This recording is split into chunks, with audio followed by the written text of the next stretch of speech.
Hello everyone, welcome back to our channel. I'm Arunashri. I'm thrilled to share my fourth lecture with you all. Don't forget to hit the subscribe button and turn on notifications so you never miss out of any upcoming lectures and discussion. Without further delay, let's get started. So loops. It is a feature used to execute a particular part repeatedly. In Java, loops are a control structures that allow you to execute a block of code repeatedly until a certain condition is met. Mainly, there are three types in a loops. One is a for loop, while loop, and do while loop. In for loop, it is used when you know exactly how many times you want to execute a block of code. It consists of three parts: initialization, condition, and iteration. Initialization means it helps to initialize the loop control variable. Condition means it will define the condition that must be true for the loop to continue executing. Iteration means it will update the loop control variable, and after that the statement will get executed. In this example, the value of a I will be given as a 1 and the value of a condition will be I is a lesser than 5 and I will be increment. Here, the count will be started from count 1, count 2, count 3, count 4. So, after this, the statement will be executed in system.out.println. The output will be in the form of 1, 2, 3, 4. Okay.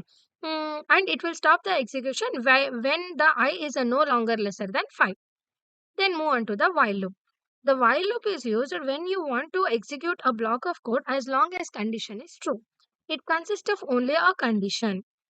So in this example, int I equals to 0 while I is a lesser than 5 and statement will be I. Then I will be incremented, right? The loop will also print count 0, count 1, count 2, count 3, count 4 and it will continue the execution as long as the condition is met I is a lesser than 5. Okay, then move on to the do while loop. The do while loop is a similar to the while loop, but it guarantees that the block of a code is executed at least once before checking the condition.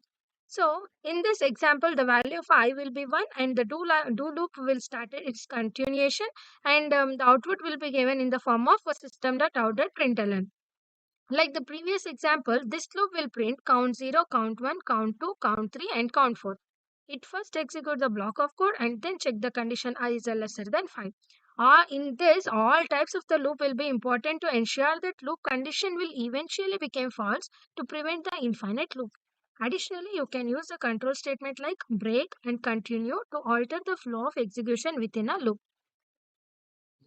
Move on to the break statement. In Java, the break statement is a control statement used to exit a loop permanently. It is a commonly used in the for, while, do while loops as well as in the switch statements. When encountered, the break statement immediately terminates the nearest enclosing loop or switch statement, transferring the control to the statement immediately following the loop or a switch block. Here is an example for the break statement that is for I equals to 0, I is a lesser than 5, I increment. The output will be stored in a SOP. And if I equals to 2, then the output will be 0 and 1. So here the statement will be break. So other than that, it won't execute. Then move on to the continue. It is used to skip the particular value and continue the rest of execution. So in this example, for I equals to 0, I is a lesser than 5, I increment. If I equals to 2, here it will skip a particular value. That I equals to 2 value it will skip and continue the rest of execution. The output will be 0, 1, 3, 4. So this is an output.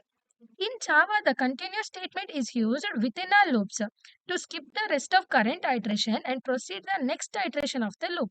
Here is a detailed explanation of the continue. Thank you.